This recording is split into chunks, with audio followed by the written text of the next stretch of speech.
dear Unbearers Front TV viewers, this is the weekly program for the week 20 until 27 of August. Revolutionary political prisoner Musa Shoğlu has released. 7 years, arbitrarily and unlawfully imprisoned by German imperialism for years, the revolutionary from Turkey Musa Shoğlu was released last week. During his 7-year imprisonment, Shoğlu, who was subject to severe isolation and unlawfulness, was returned to the Netherlands against his will. The German state, which did not provide information about the form of his release, did not share information such as where and to which point, at what time, with anyone, including his lawyer. Musa Shoğlu, who was arrested under 129 AB laws, was being held in the Hamburg prison. In the early hours of the morning, he was taken from the prison to Groningen in Netherlands.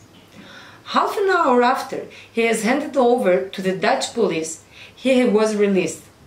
Clear information about the where and about of Musa Shoğlu was reached only after his release. Imperialism continues its operation and unlawful attacks against the revolutionaries all over the world. We will continue our struggle until all revolutionary prisoners are free. Visit to Greece from Zelensky.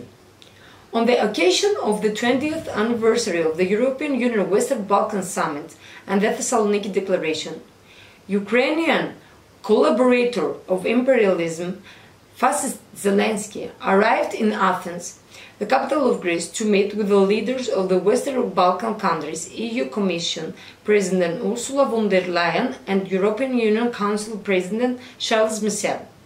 During the meeting, which turned into a NATO war summit, Zelensky also held bilateral talks with the Greek Prime Minister Mitsotakis. Mitsotakis noted that Greece is ready to take part in the reconstruction process of Ukraine. Zelensky said, "Greece joined the aviation coalition. I will train our pilot to fly F-16s."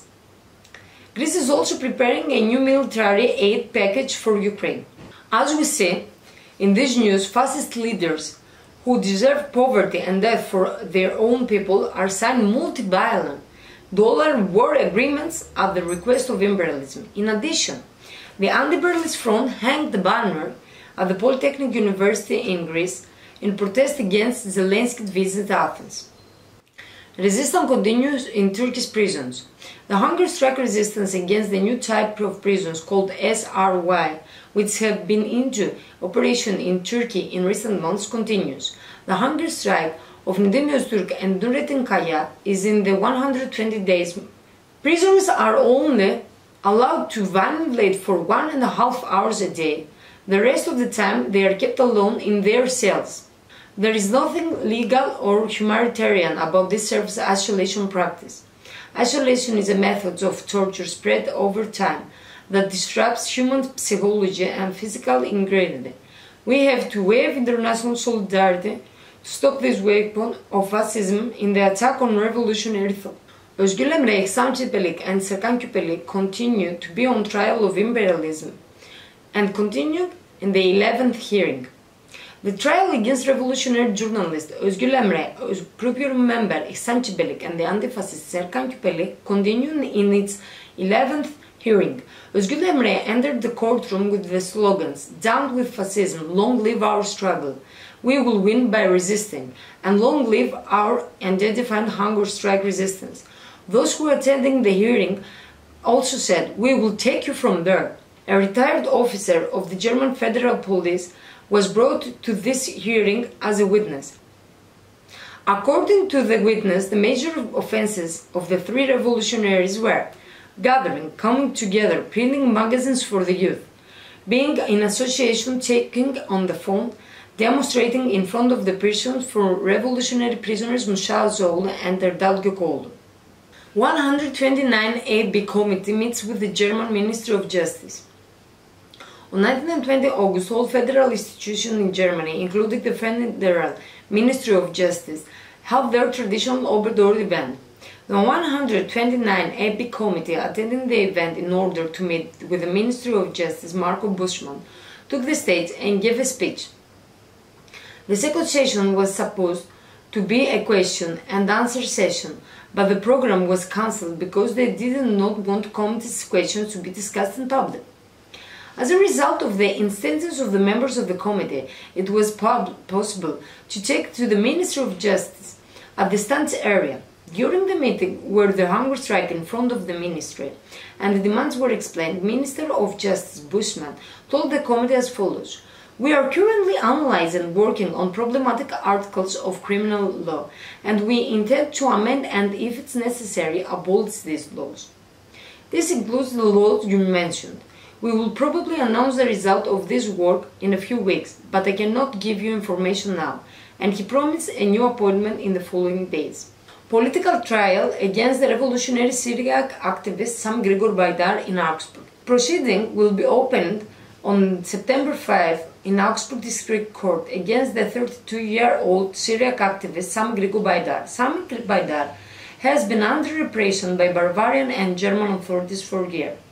His solidarity works for the Syriacs in Turkey and in Europe, as well as his advocate with the left-wing activists of the People's Front, Artisans as a group hero, and the People's Lawyers in Turkey, some of whom are also worked in Germany closed, being prosecuted with the Turkish state government, have brought him numerous criminal proceedings. On January 18, the activists received a penalty order for the Augsburg Public Prosecutor Officer for violation of prohibited under Association Act with use of symbol of unconstitutional and terror organizations, and the fine of 10,000 euros divided into 180 daily rates. Sami Grigor Baydar will not bow in the innocent and repressed. He will continue the fight against imperialism, fascism and capitalism, for independence, democracy and socialism. The Syriac People Council of Europe called all the active left-wing, progressive, democrat, anti-fascist and anti-imperialist people to show solidarity with the comrade Sami Grigor Baydar and join the court hearing in 5 of September. Fire in Greece. 18 refugees lost their lives in the forest area. As in all areas of life, capitalism caused damage and the climate and nature. Thousands of hectares of forest areas have burned down in many parts of Greece in recent days. The cause of the fires is the damage caused by capitalism to nature. The government, which was preparing to provide fighter jets to Ukraine, failed to intervene their fires. The worst of these fires was the one in which 18 refugees lost their lives in the forest, burned alive, where they were trapped. This fire in Alexandroupoli, in Evros region of Greece, is an area heavily used by refugees. Imperialism is responsible for these deaths and fires.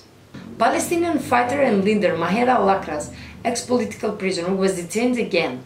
Maher al-Akras was arrested by the occupation forces from Yizham in south of Jenin on the night 28 of August, and was arrested again and went to a hunger strike for the second time after his arrest. Maher al-Akras was released last February after 103 days of hunger strike. Israel continued to use loneliness as weapons to break the resistance of Palestinian people. Like every way that Israeli fascism has tried to so far, these attacks will come to naught with the resistance of the Palestinian people. We stand with the Palestinian people resisting Zionism and imperialism. Victory for Palestinians in Dutch court. From the river to the sea, Palestine will be free. On Tuesday, 15th of August, a Dutch court confirmed that the slogan "From the river to the sea, Palestine will be free" falls under freedom of expression and is not punishable by law. The court's verdict represents a victory for the Palestinian movement in general and in Netherlands specifically. Expression for Palestinian liberation cannot be simply labeled as anti-Semitism and thirdly criminalized or subjected to persecution. The charge was filed in June 2021 by a Zionist activist against some Netherlands member, Thomas Hopland. The Zionists claimed that Thomas' statement, "From the river to the sea, Palestine will be free," during a speech he gave at the annual Nakba rally, was allegedly anti-Semitic. This false accusation is regularly used by Zionist organizations, media and politicians against Palestinian activists internationally in order to equate anti-Zionism with anti-Semitism and silence discussion and advocacy for the Palestinian cause. Dear Antivirus Front TV viewers, this was our weekly program for this week. See you in the next program. Don't forget to follow us in our social media, in our Facebook, Twitter, Telegram channel, and also in our YouTube channel, because follow the voice of Antivirus Front TV means that you're following the voice of the people. Thank you very much. See you in the next program.